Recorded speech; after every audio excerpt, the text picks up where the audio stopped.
Welcome to Art Talk. I'm your host, Laura Womack, and with me is Jen McHugh, our technical director. Hi, everyone. I hope everyone's staying cool today. And tonight we're excited to be joined by contemporary sculptor Miriam Carpenter. She's famous for her elegant wood furniture and her delicate wood feathers, a contradiction between subject and material that is breathtaking. Miriam's deep knowledge of her medium enables her to turn dense wood into almost anything. And in doing so, she invites us to consider the nature of her work, her subject, and the character of the wood. Miriam says her work looks closely at objects often overlooked, unveiling the hidden complexities around us. Her love for wood is paramount, but she works also with marble and metal. She works with such a high level of precision that ironically her pieces appear easy and simple, breathtakingly so. After graduating from Rhode Island School of Design, the Pipersville native began her career as a furniture maker at George Nakashima Woodworker Studio. Working with Mira Nakashima, she learned to read the life of a tree through its knots, veins, and rings. Miriam has had a solo show at Michener Art Museum. She's also exhibited at Philadelphia Museum of Art, Wharton Esherick Museum, Fuller Craft Museum, so many more places. We're so delighted. She's also been awarded 6 international residencies in the arts and is an active participant in artist collaborations around the world. Miriam Carpenter, thank you so much for joining us on Art Talk. Thank you for inviting me. And thanks to all of you in the audience for joining us. We'd love to have you join us with your questions for Miriam. Please put your thoughts and comments in the question and answer, and we'll get to them all tonight. So what we like to do, Miriam, is start with, let's immediately go to art because we love the art. So let's look at one of your famous feathers. Okay, this is a process photo of one of my pieces. I am not an ornithologist, and I am not trying to replicate real feathers, but the forms that I produce are dictated by the biology of certain species of wood. The symbol of the feather is an icon that's represented by the form, but the feather here is an investigation into the particular architecture of certain species of oak. You can go to the next one, which is also a feather. The species, these feathers are also the species of wood here is also red oak. And I came to making these feathers as it was a confluence of events. Yeah, so tell us about that event. They were inspired by a very personal experience. Yeah, I was invited to a show in Canada, and the theme of the show was decoy. And at that time, a very dear friend of mine had passed away, and I was doing everything that I could to heal myself. And I was riding my bike a lot and down the canal path and finding feathers along the canal path. And I was trying to think outside the box and not create feathers. Everything that was coming to me for this show was decoy. It was a feather. And at that time too, I was working at Nakashima Woodworkers and drawing and designing 16th scale. And so I was going out to the pole barn, pulling down slabs of wood, studying the cellular structure of certain species of wood. And I connected the patterns that I was seeing in these feathers with the natural patterns that certain species of oak have, and with an understanding of that biology in certain species, in white and red oak, realize that I probably could carve something incredibly thin through a ring porous species and have that piece held together by the medullary rays, which radiate out through the pith center of the tree, out to the exterior. And so I'm essentially using the architecture of those species to create an undulating form that's incredibly thin, and the medullary rays pierce through those early wood rings. You can kind of see it in this image here. I have it shaded with graphite just to create a more dramatic visual texture and bring that natural texture to the foreground. But you can see the lighter areas and striations are the porous early wood rings, growth rings in the tree, and the darker sections are the late wood rings. And these little flecks connect the late wood rings together into a structure that's kind of like warp and weft of fabric, and you can create these incredibly thin forms. So Well, I really combination of the symbol and the meaning, the process too, as a meditative process. I carve it in the palm of my hand. So I really appreciate that metaphor of the warp and weft being a weaver. I'm also Right. really impressed at how technical it all is. I mean, I would imagine carving a feather from wood would be challenging, but that there's so much knowledge of this species. Would you not be able to carve this from another tree, say an ash? I don't know. Pulling one out of there. It's fancy you say that, because I do have an ash. I did supply an ash image. Right. You can go to that one, bounce to that one, and There so we go. you can keep going to there's a light colored one. Keep going. Again. Yeah, that one. So that's ash. That's incredible, Miriam. So this thing is curving around. I mean, it's three-dimensional, not just in a, slightly the way a paper curled is, but this thing is, I don't know, it almost is like a full orb or something. It's so I'll create knowing what, so I'll choose my wood, and not just any wood within that species. So I'll select the specific type of grain or growth that will enable me to create a type of form. So I'll have a sort of an idea of what form I'm after in combination with a certain species, and then put those two together. So this one was highly dense crotch figuring that I split, and I used the angle of the crotch figure to inform where those veins start to separate, where the barbs start to separate. And so this species, you don't see the medullary rays in this species. They're not pronounced, and they're also they don't have a difference in density so much that it would change the structure of this piece. So here, if you're creating a form that is more curled and that has, is in that shape, it becomes stronger than if it were flat. The other ones can be flatter because of the structure of the wood. So this one needs to be curled and arced in order to be more supportive. Okay, so that is actually making it stronger. That's helpful to know. They all look so delicate to me. So Miriam, do you look at all at the reality of the feather, so the species of the bird, or are they fantasy feathers? Fantasy. Yeah. Fantasy. Yeah. Okay. I would take some of the fun out instead of trying to, I don't think I would ever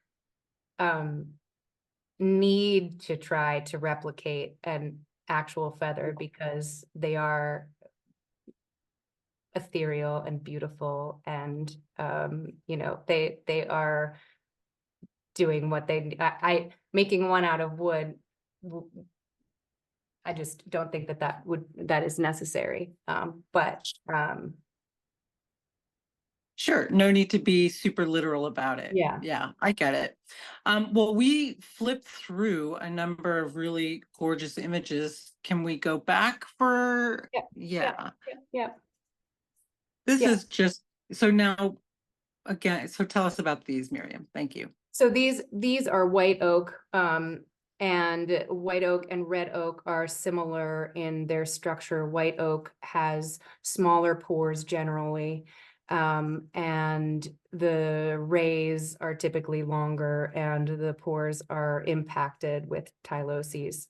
And so these were,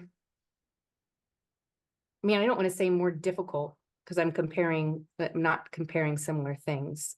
They were challenging because I was making these even thinner. I was seeing how thin could I go. And I also, in these, incorporated a steam bent spine. I'll call it a spine instead of a rachis or calamus, because they're not feathers, they're wood. And so that was a challenge to me. The overall height and width and depth of these are the size of the block of solid wood that I glue up in order to carve the feathers. So in order to create a bent internal structure spine between these pieces of wood, and know that wherever in space I'm carving down, that glue line is going to be tight against each opposing piece of wood, is a technical challenge that I was checking out. I was trying. So how much, I get the sense that you really like a technical challenge, Miriam. How much of it is that for you? It has to have a combination. It can't be all technical challenge, but I do, if I'm going to spend the time to make something, there has to be some technical challenge for me, whether it's because I'm a beginner and I'm not familiar with a certain process, or taking a process further and making it more technically challenging, or innovating a technique. But it has to be something that I think is worthy of taking time and devoting my life to. So it has to be an investigation of the biology of certain species. It has to be combining creativity with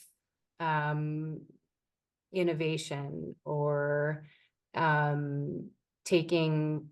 involving other people, involving a network of people together to create a diverse group of minds, to come up with something new. It has to be challenging enough. It has to be fun enough. It has to, if I can figure out how to make it already without making it, I won't do it. So there has to be, for me, a level of, I'm like 90% sure that with this information, I can put this together and I can make this work, but there has to be a level of discovery, and also, you know, a big question mark. This is red oak.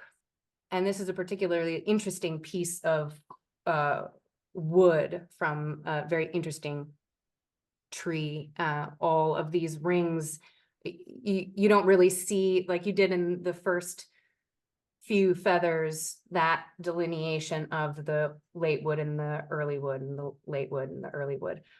These growth rings are much tighter together. And the way that I was carving the first feathers that I ever carved, I was using, if this is the tree growing, or I can use my water bottle. If this is the tree that's growing, I'm carving into the face of the tree this way, and with that understanding, or the discovery of that kind of the structure, that warp and weft, between the medullary rays and the rings. So the medullary rays coming out this way, the rings going around this way. If that held together with an undulating form that's curved, can I take that wood and turn it this way and have the rings come in this way and carve through that end grain and use the medullary rays as the individual barbs or individual veins. And so here I have, I've steam bent, you can see in that middle photograph, a steam bent darker piece of wood in the middle of this block that was probably a 2-inch by 2-inch block, 2-inch by 2-inch by 2-inch. And I'm carving through it in a certain way that as I'm rotating it on the right and left, it appears as though this has been steam bent or the whole thing has been bent, when in fact it has been just carved through a solid block in a way that makes it look like it's curling and twisting. I mean, that seems to me like it's a lot of use of wood, a big challenge. I think it's extraordinary because it almost looks like you took a melon baller to the tree. Does look like a melon baller. It does. Yes.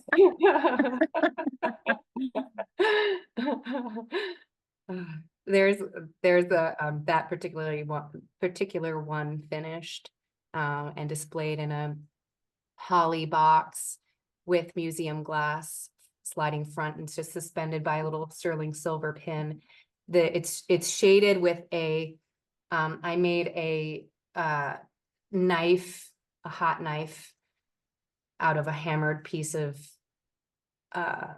it was a roofing nail, copper roofing nail, that I hammered really, really thin so that I could use it as a shading device hooked up to a burner, a wood burner. So it got really hot. I could control the heat, the level of heat, and then turn it way up, have a really thin knife that can articulate those barbs in the back. Yeah, so the barbs, that is such an interesting term for a feather because it's, I mean, it seems so soft and counterintuitive. I think they're called barbs. Again, I'm not an ornithologist. I defer to you on that. Totally buying it. All right. Jen, we're gonna go to the next slide. Thank you. Yeah, this is amazing. This is so graceful. Thank you. This is my largest feather to date. It stands at about 3 feet high overall. And it is in the permanent collection of the Michener Art Museum. It's carved in a similar way. I mean, because it's not a feather, I don't hold it in the palm of, I mean, it's not a small feather. I'm not holding it into the palm of my hand, but I was holding it in my arm as I was carving it. I couldn't get away from that process, or disconnect myself from that process of holding it. I'm sure part of this, I could have put it down on the bench and carved away. It's bleached. It's suspended with or held off of that base with a sterling silver stanchion. It's a very How thick? process. Yeah, how thick is it? I mean, the others are translucent. We're looking through them. This, it almost looks like metal, silver, you know? Yeah. It tapers, so it's thicker in the middle. It's probably maybe 3/8 at the thickest, maybe a quarter of an inch, somewhere around there. At certain parts, I mean, there's certain parts where they overlap, where one of those pieces sits behind another one, and so I imagine at that location it must be, you know, probably a quarter of an inch or something. But the one edge, what I really liked about this piece, this was a cutoff of oak burl, and it's a silly thing to try to carve, but it was a really lovely cutoff, and you know, it's a cutoff of a piece, So it's just, what are you gonna do with this cutoff? Make a little trinket, or nothing, or burn it, or, and it had a natural edge on that one wavy side. It's curving over to the one side because that edge all the way down is a natural edge. And the other edge, I just did an arc to kind of cut it that way. And so the pushing and pulling through that piece of wood that probably was 2¼ thick, is just this meandering line that I created along the edge, and something that went underneath and overlapped. And so it was really, it was a fun project to kind of work around all of those little things and try to pull this feather out of that chunk that cut off. It's still very thin, still very delicate. Miriam, how do you feel about feathers now? Do you have more exploration that you're doing with feathers? At the moment, no, but it's the only thing that I have made, or sort of themed thing that I have made in a series. So I've made 31 of them at this point, over the past 12 years. And I'll continue doing it. It's a really nice way to break up my, or not break up, that sounds weird. It is an integral component to my process overall. So the type of mental space that it necessitates is valuable to being able to do other things as well. It's valuable to me. It's an active meditation. I still feel like I'm accomplishing something because I'm obsessed with that. But I'm focusing and I'm clearing my mind, and I'm exchanging energy with a piece. And then I can go into designing and it's a different type of headspace. The designing, the ideation phase, the figuring out technique or technical aspects of certain projects, or et cetera, et cetera. So this is something really nice to have in that mix. So Mary, I'm going to put it to you. You shared with us a video that talks about your process. Do you want to look at that now, or do you Sure. want to look at more work? No, we can look at that. That's great. Okay. All right, everyone. We have a special video tonight. That's really fun.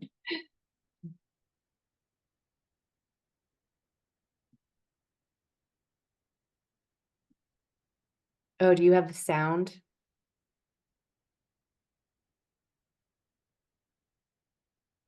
Sound is good. All right. Sound is good. You can hear it? You can? No, I can't hear it. Okay, because I can hear it, and so it sounds great. Let me try changing this again. I apologize. That's okay. We'll have a Okay. we'll continue to chat as we are. So Miriam, forgive me for putting it this way, but you're a young artist and you've had quite a bit of success. I mean, the show at the Michener, you've got pieces collected, the number of residencies, you came right out of school to work at Nakashima, which I think is pretty unusual. Obviously very exciting. I don't know. I'm not really sure what to Why? ask you about it. Well, no, not why, because you're very good. We can see why. I don't know. What do you think about that?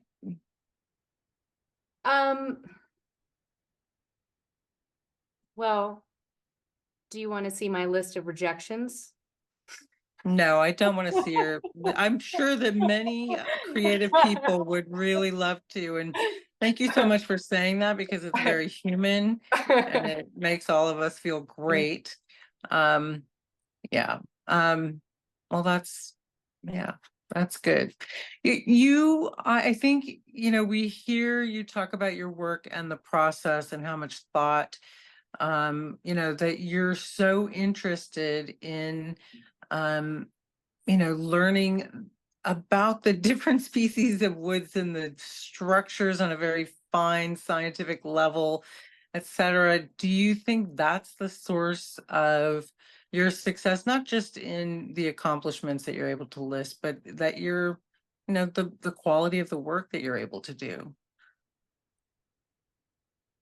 I kind of got lost on the biology. You were talking about the biology. Yeah, About your interest in, the scientific level understanding of your medium. Mhm. I think it's so interesting. We talk to a lot of artists and we really enjoy that. I think of it as like there's the technical side and then there's the creative side. Yeah. And, you kind of need both to be really successful. Would you agree?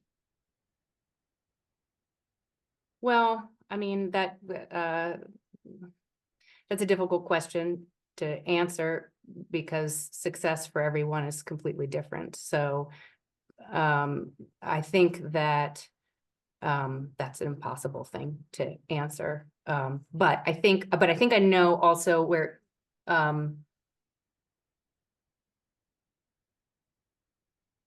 that I'm question just go. Like, so it is important. It's I think that joining things like technology, joining things in science, in math, in music, and bringing them to or creating processes with that information, taking something that has normally been seen with a certain perspective in a certain industry and taking that and bringing it into a different industry and looking at it in a different sort of way, having different perspectives on material or music or whatever it is in life, and combining that together with a diverse group. When I'm when I'm researching anything, when I'm I'm interested in doing a little chemical experiment, and so I reached out to my sister, who is a plant pathologist and microbiologist, to see if she can ask some of her people connections with the biochemical lab to make sure that my PPE is appropriate, and what I might be able to expect. I'm not just I'm using the network that I have and the work that I started to do relied on my formative network, which is my family. So my mom's speech pathologist and language specialist. And, there was always an empty chair next to her wherever she was. And so and that's for me to sit down and talk about this or that and learn critical thinking, learned way, she would get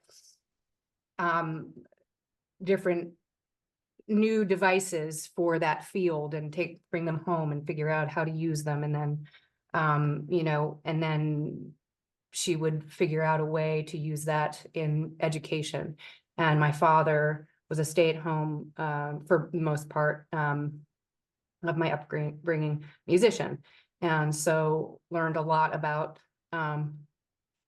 music, and he's a musical and math, and then became a math teacher. And so math research, music resource, my sister, a biologist, so I think that I with anything that I'm doing, that was my first formative network. Then I'm developing other connections and other relationships. And I think that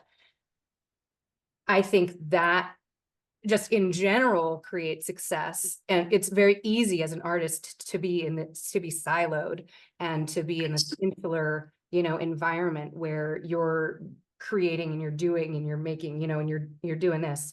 And while that is important it's also important to recognize, you know, go out and look at the ephemerals and be out in nature and, you know, develop relationships with people and create diversity in that way in your practice.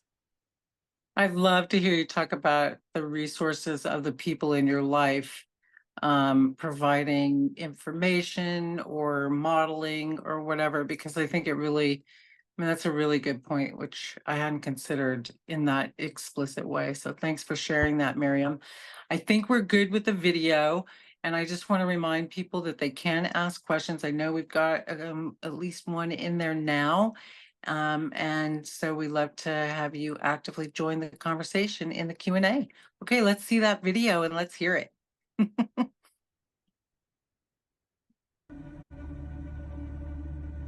Clusters of domed bronze rods pierce through a slab of American black walnut. As they diverge from insular sleeves of brass, they converge and change from pure and polished raw material to gradient layers of patina. The patina acts as a protective layer, unifying the individual bronze rods as one support system for the console table. The structure of this piece combines hand-cut mortises, custom-milled joinery, delicate reveals, trapezoidal American black walnut wedges, and domed brass feet.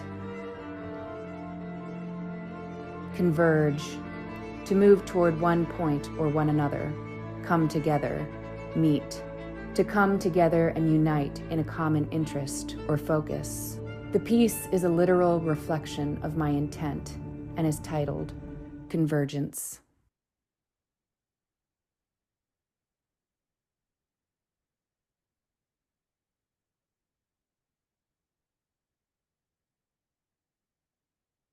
Beautiful video. Thanks for sharing that with us. Do you want to comment on the video? Sure. That was a video of my most recent larger works, and that piece was oh yeah, there she is. So the initial prototype for this piece I designed at a collaboration, an artist collaborative event, and it was the first year my partner Michael was invited to the event, and I wanted to design something that I thought would be, we met at Nakashima Woodworkers. He works there still. And so I'm lucky to have met him there. And so he's a woodworker. And so I wanted to design a table. These collaborative events, this specific one is 2.5 days.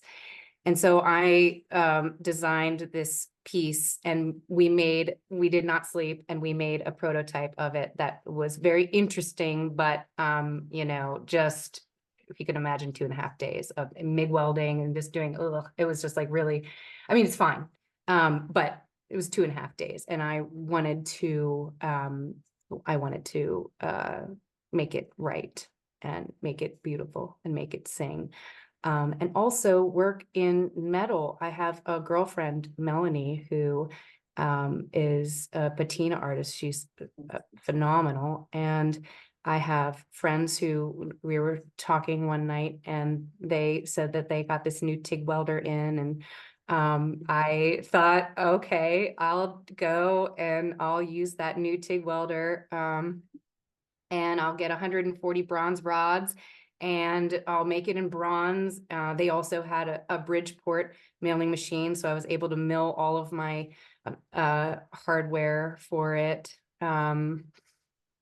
And it was just a wonderful experience being, and also wonderful because the prototype was about collaboration. It was designing something that I could make with my partner, and then making it again and making it around my friends. And it was, I know how to, I turned 140 bronze rods on my wood lathe and domed them all over. And I wish I had a close-up of that. Well, you saw it in the video. And then pre-cut, made sure that my math, was pretty confident, but hoped that my math was right, because I cut all of the rods to the correct splay length before, and I only splayed it at the very end. So after I had completed the entire process, at the very end, when I put in those trapezoidal wedges, did I know that that was correct, and they all splayed out and had the footprint, the right dimensions. So yeah, and I made it so it can be fully taken apart. Melanie and I patinaed. Well, actually, I was stressed out, going, do you think we can do the cupric nitrate patina? You know, love the cupric nitrate patina. Do you think that that's going to get too hot to anneal the metal? So it was really nice. A lot of my pieces, I'm you know, collaborating with people by getting, you know, saying, you know, what do you think about this? Or, you know, calling somebody up and asking one question, then asking a question, and kind of doing it myself. So it was really nice to be able to be in an environment that was cheerful, and making this piece. Yeah, that's great. Does it have a destination? It does. Yeah. Can we, It's can we know? it's a private collection. And I'm very happy. I think that was, I don't know, I'm really bad with time. I think that was a month ago, maybe not even a month ago, that we went to drop it off and install it. It's in a That's exciting.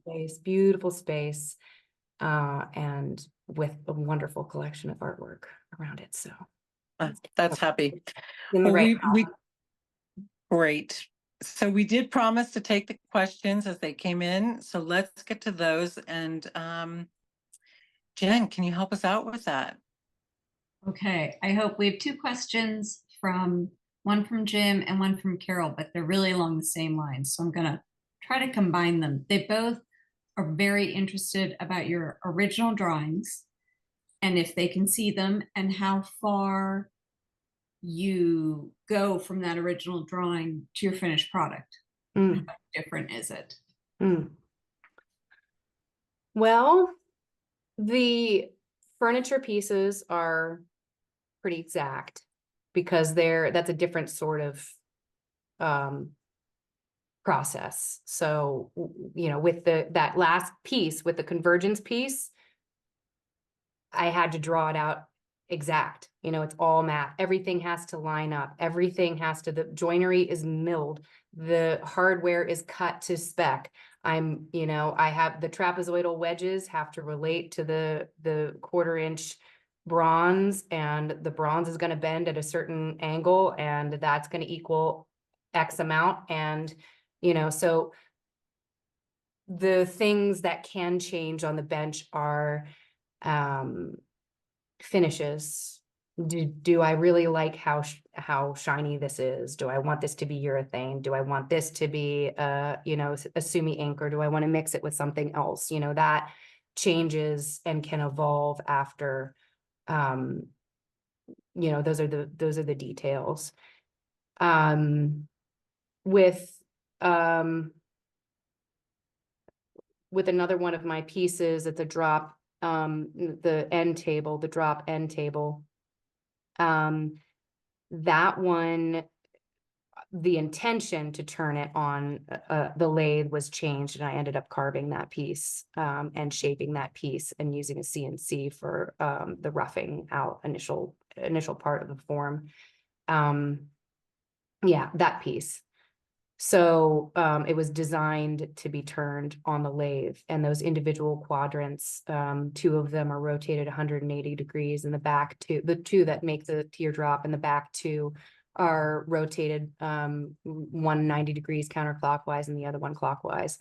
That changed, or didn't change, the intent for how I was going to make it changed. The design didn't change. The outside did change, but the overall form didn't. from the time that I drew it and designed it. So that part can change. That one, I wasn't sure if I was going to carve the outside. I ended up creating 3 different layers of that bird's eye perspective, and spraying that on the outside in gradients, overlapping gradients of different sheens. So I don't know if that answers the questions. And as far as the feathers and things like that, I don't have a drawing. I don't draw any sculpture out. Right. So, that piece, Miriam, forgive me, I don't see how it can be turned on the lathe. I mean, that is to me just technically, I'm just so impressed. Well, that that one it- was really heavy to turn. I mean, at that size, but I turned all of the maquettes. I mean, the halves, each Okay. half of that was 110 pounds before I started carving it away of just the glued up. So if I'm by myself, I mean, maybe Mark Spheri can get away with that, but I'm not going to try that with my, you know, the lathe that I have here right now. And I'm sure he wouldn't either, actually, with the lathe that I have here. But yes, it can be, it can be turned on the lathe. The maquettes were turned on the lathe. It's because you can see that, if I had a pencil here, you could draw it out. No, I don't have a pencil. I have scissors. You can see that back edge. It's shaped, or you know, it's shaped like a belly toward the Yeah. inside. And then the other sides, if you split this in 4 different sections this way, you'd have, you know, oh, that's not good. You'd have like a, you know, a quadrant of a Right. circle there. And then if you rotate that 180 degrees, one of those quadrants, 180 degrees, that belly is now on the inside. Its outside edge is creating that teardrop as you're cutting through on an angle. The other side is 180 degrees. You're cutting through it and you're creating the other teardrop. On the other face, you're creating half of that teardrop, but these 2 pieces are 90 degrees this way and this way, creating a belly. And so each side is different. And the inspiration behind that piece was, I designed it in spring. I always make time to go out, and the ephemerals don't care. If you don't have time for them, they come up and they leave. And so, and it's a beautiful time of year. We're just getting out of winter. We're waiting for them to come up. We're waiting to smell the earth and all of, you know, everything, and immerse ourselves back into nature finally. And the budding is just such an exciting time.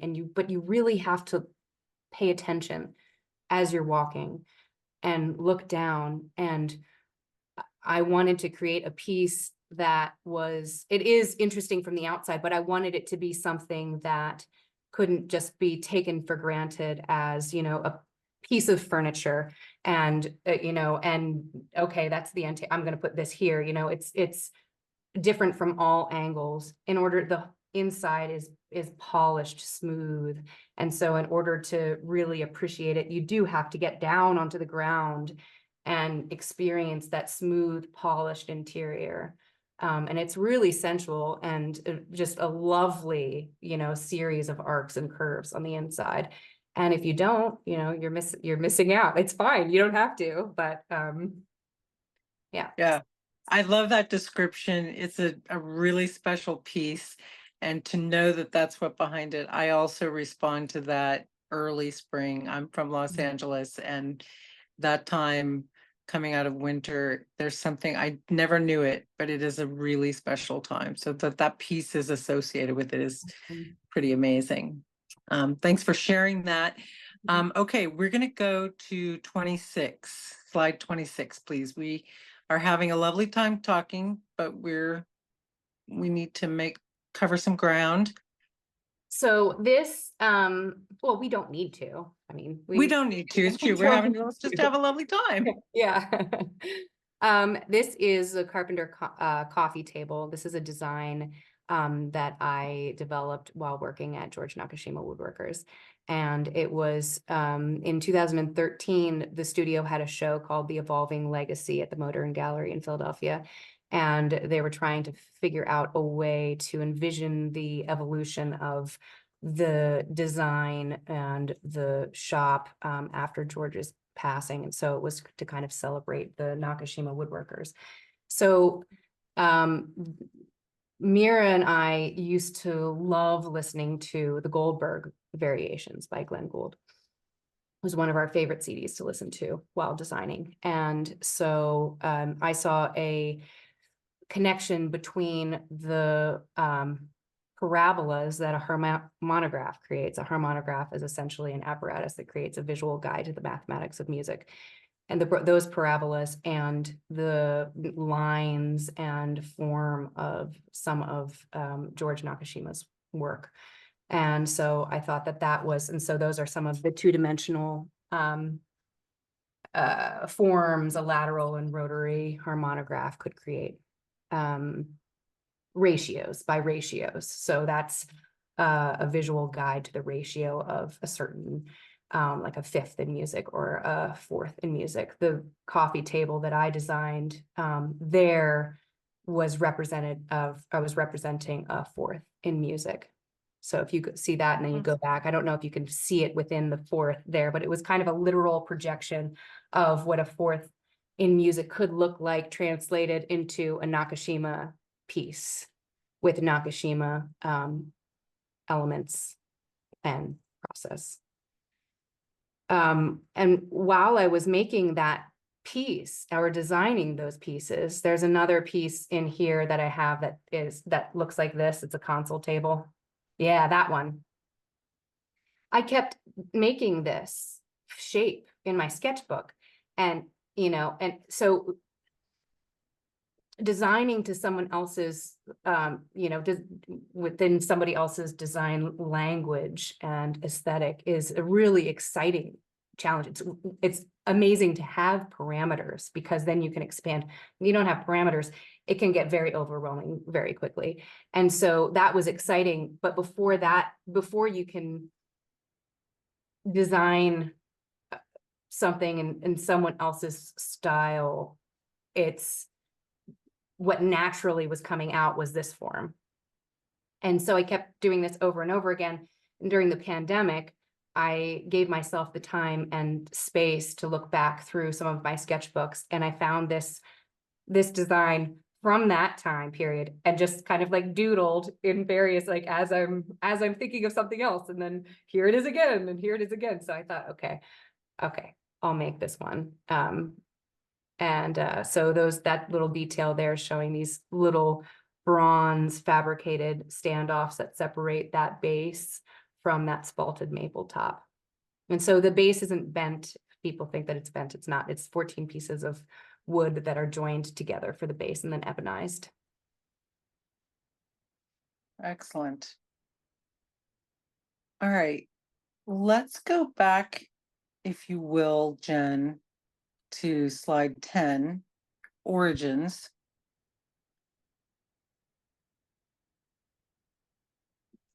Tell us about this piece, Miriam. All right. So, in 2014, I took a leave of absence from Nakashima's, and I first went on a residency. My first one was at the Museum for Art and Wood in Philadelphia. And from there, I went to Queensland, Australia.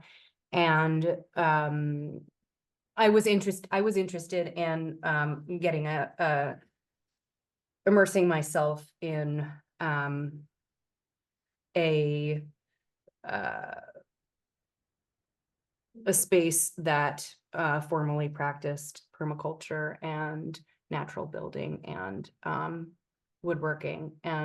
But while I was there, I met a ceramicist and was just really taken by how, I don't even have words, how I can only think of magical, and that's not the word, but I'm going to use it right now.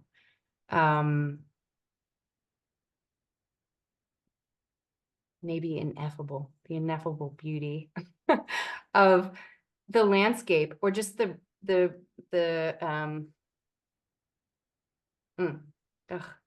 wish I had better words. The soil was incredible. The soil was this rich, red, beautiful pigment. And so I was walking barefoot everywhere, and I just really wanted to work in clay with earth. And I'm not a ceramicist, but I took different earth pigments. I went with this ceramicist, and we picked out different earth pigments, and then I wedged different colors of clay and tessellated them. Technique that's, I mean, I don't want to be offensive to people that do Nirakomi, but this is a technique that's similar to that, but I'm sure that this is nowhere near, I mean, I know that this is not, you know, I'm not a Nirakomi artist, but I am wedging different pigments of clay, putting them together, tessellating patterns. And then I used all different spoons from the kitchen drawer, rolled my clay out to 1/8 inch, put the clay together, inflated, blew it up to inflate it, and then carve. So these are little hollow carved eggs. And it was really what I needed at that time. And I'm really grateful to Kari for taking me to her shop and allowing me the space to be able to make these. I have them displayed in black sand, raked like a, so they're a little Japanese Zen garden together. Right. I don't have a little picture of the rake, but there's a little rake that goes with them too. So it's another bird theme. Yeah, or like origin, you know, like matriarchal world of chaos. Okay. And so I'm interested, you know, I think of you as a woodworker, but clearly you work in other forms. Do you think of in other media? Do you think of yourself as a woodworker, or? I don't know what to think of myself. All right. I love wood as a material. I love trees. I love I mean, how could I not after working at Nagashima's? Their pole barn was filled with giant sleeping majestic beasts from around the world. And as you page through them, it was almost like you're trying to read a journal in a language you're trying to learn, you know, and you know a little bit about this, you know, a little bit about where it came from and with the other information. And it's just the smells, the texture, the satiny, sensual material. It's warm. And yeah, so I love wood, but I don't know what I am. I don't think I'm a woodworker, but I think I am. I don't know what I am. Yeah, you're an artist. I don't know. Maybe you'll be weaving next month. So, Miriam, what are you working on now, or what are you working on next? Are you gonna do another feather? What's up? I definitely will do another feather. I have a lot of ideas right now at this very moment.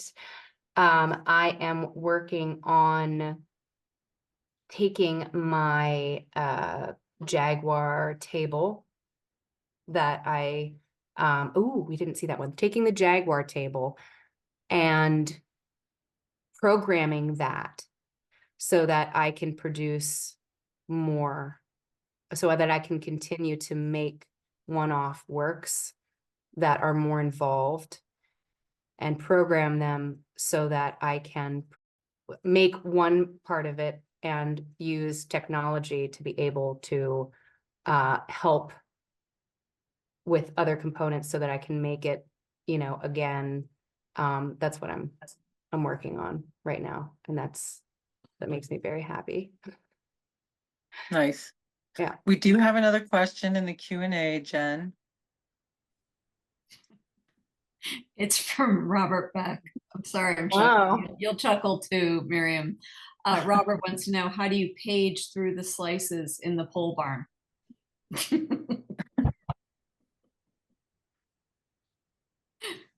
don't think he can see you. Hold Oh, on. he can't? No. Now can he see me? Yes. That's There you go. Excellent. fantastic question. Fantastic. Miriam Carpenter, thank you so much for spending a lovely evening with us and telling us about your beautiful work. It's been really a pleasure. Well, thank you. I hope, yeah, I hope it was worthwhile for the people that tuned in, and thank you for inviting me.